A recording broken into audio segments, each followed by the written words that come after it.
We turn now to look at Yemen, where the U.S. is also rapidly expanding military operations. The U.S. has reportedly launched more than 49 strikes across the country this month. According to the New York Times, that's more strikes than the U.S. has ever carried out in a single year in Yemen. While the U.S. airstrikes have been targeting suspected al-Quaeda operations in Yemen, the Wall Street Journal is reporting the U.S. is now offering even more logistical and intelligence support for the Saudi-led war against Yemen's Houthi rebels, who are accused of being linked to Iran.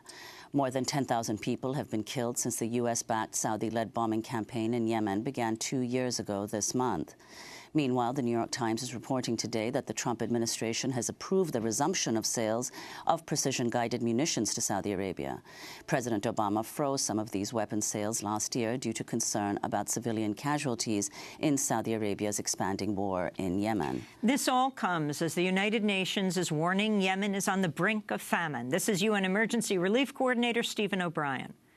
Well, it's not just the number of people who are food insecure, which represents about 14 million out of the 26 million or so Yemenis, which is an enormous number for any nation to have to bear. It's the fact that we have seen an increase in severe acute malnourishment, particularly in young children and in lactating mothers.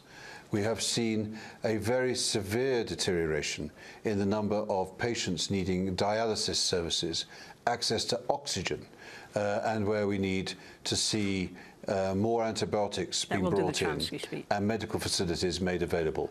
These are seriously deteriorating. To talk more about the situation in Yemen, we go to London to speak with Iona Craig, a journalist who's based in Sana'a from 2010 to 15 as the Yemen correspondent for the Times of London. She was in Yemen again last month, where she reported on January's Navy SEAL raid that left 25 civilians and 1 U.S. Navy SEAL dead. Iona, welcome back to Democracy Now! Talk about the situation on the ground in Yemen right now. Well, as you already mentioned, the humanitarian situation is certainly getting worse. I went to several of the areas, remote areas, where some of the internally displaced people are finding it increasingly difficult to get access to food and even water. And then on the military front, there is a stalemate on a lot of on the side of the ground war, whilst also a new offensive was actually launched on the Red Sea coast whilst I was in Yemen in January, that then pushed a lot of the civilian population into these incredibly remote areas where there are no aid agencies to support them and to provide shelter and to provide food. So across the country, really, it doesn't matter which side of the front line you are. If you're a civilian, people are finding it increasingly difficult to both access food and to be able to afford to pay for food, because many of the government employees have not been paid for more than 6-7 months now, and so that reduces people's capacity to even purchase goods, even when they are available in areas where they're not affected by the conflict. So really, there's a massive sense of war weariness amongst the civilian population. People are just really desperate for this war to come to an end, obviously. But certainly on the political side, there is no indication that is about to happen. And in fact, the warring parties are not even willing to even engage or speak with the UN Special Envoy, who is charged with trying to find a political resolution to the conflict. So both on the military front, things are shifting slightly, or have done, but certainly on the humanitarian side, things are getting worse, with the prediction now of wheat supplies soon to run out in perhaps the coming weeks, or certainly in the next 2 months, that is only going to get worse as well. Well, Iona, as this humanitarian situation is worsening, the Trump administration is reportedly planning changes to the U.S. policy in Yemen. Could you tell us a little about the kinds of changes that are being considered and what their impact would be if they're put into place? So one thing that appears to have already been changed from what we've heard is Yemen now, or parts of Yemen anyway, being regarded as areas of active hostility. Now, that's quite a technical term, but essentially what it means is those selected areas are put on a war footing the same as Iraq and Afghanistan. So previously, under the Obama administration, Yemen was considered an area of outside of active hostility. So there were different protocols put in place to ensure the prevention prevention of civilian casualties. And it meant that when drone strikes or airstrikes or raids were carried out, that there had to be a near certainty that there were no civilian casualties. Obviously, that didn't always work. I've spent many years covering Yemen, and that included covering incidents of mass civilian casualties under the Obama administration.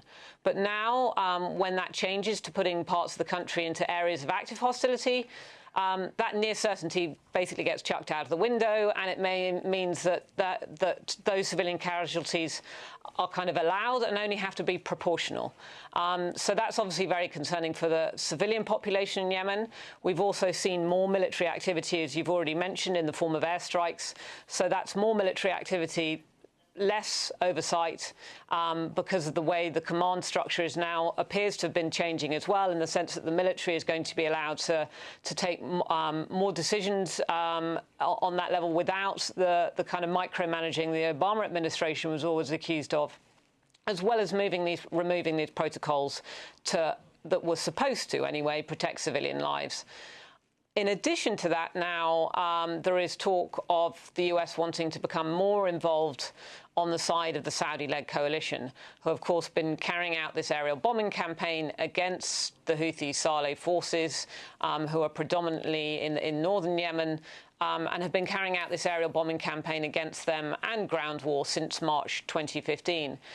Now, the US has put in a request to become more involved, particularly in an offensive that the Emiratis, the UAE, who are part of the Saudi-led coalition, are looking to launch on the Red Sea coast, particularly on the port of Hodeidah, which is a vital supply line for the northern Yemen, which is the most densely populated part of the country, which relies heavily on that route for the import of food. Now, the most troubling part of this request to become more involved with the Saudi-led coalition appears to be because there has been, certainly come out from the White House spokesman, this sense of conflating the Houthi rebels, who I mentioned, with Iran. Now, the Houthis have had support from Iran, and that appears to have been increasing with specific military assistance and weapons to the Houthis over the last 9 months. But to call them an Iranian proxy or to conflate them with Iran, it now appears that this almost amounts to the US wanting to start a proxy war with Iran in Yemen. And, of course, that is incredibly dangerous. It's incredibly dangerous for the civilian population, who are already facing famine at the moment. And it's incredibly dangerous because we don't know what the reaction would be from Iran. That reaction may not just be in Yemen. It may be elsewhere in the region where they're also involved in wars, for example, in Syria. And that's really an unknown quantity. The known quantity is that the civilian population in Yemen will certainly suffer as a consequence of that if the Americans become more involved in the Saudi-led coalition's efforts in the country. Iona